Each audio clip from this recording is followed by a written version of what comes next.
there was the women's work. So the women, just got their designs from how the house was made, lalava, how everything was joined up and how the walls were made. What I want to do out here is I want to be able to revive the generation of lost tradition that the Tongans had back then, and I want to be able to represent my country.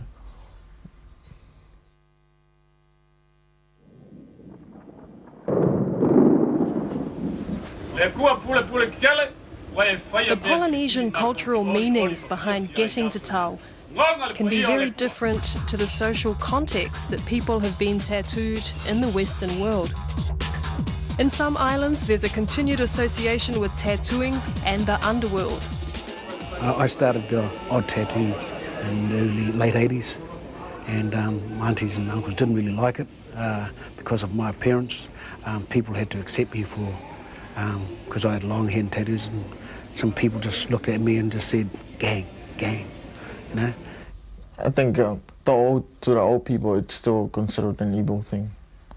I guess they're flexible with guys getting it, but it's just not girls. Changes in tatau have also been seen in terms of who can get one. The taking on of tatau by those outside of the culture is something that remains a subject of debate in Pacific communities. A master Māori carver wanted to get a Samoan pe'a before he took up tattooing himself. We have been negotiating with Vern especially to try and bring about a revival of the tā moko, and because someone that intends to start the revival of the tā moko, he has to go through the pain and all that. It's important for anyone that does this sort of thing to go through it first, rather than just go about tapping away there and he doesn't feel how it feels from the other person's view. It's best that Vern gets the pe'a first, and then he'll proceed from there to get the moko. It's pretty painful. I don't think I'd advise anybody else to go through that. I think myself personally, I actually reached a pain barrier that I've never really had before. I've had broken bones and a lot of other things in the past, but nothing to match that. I think myself personally, it pushed me over that barrier, and it actually takes you through a bit of a spiritual encounter.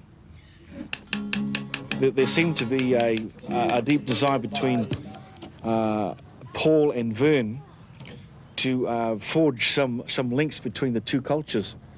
And Vern being a kaiwhakairo, or a carver, and Paul being a tufunga or a tatau Samoa, they thought that through their skills that they might be able to forge something.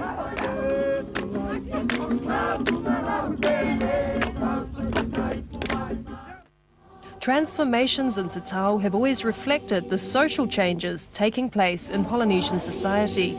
The coming of the pāpālangi, the sky piercers, had a significant impact on the ancient art form.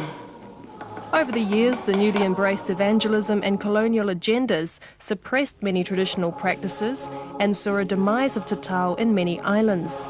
It was only in Samoa that the practice continued as a significant part of the social order. But there were also those who were more enamoured of island life and its societies.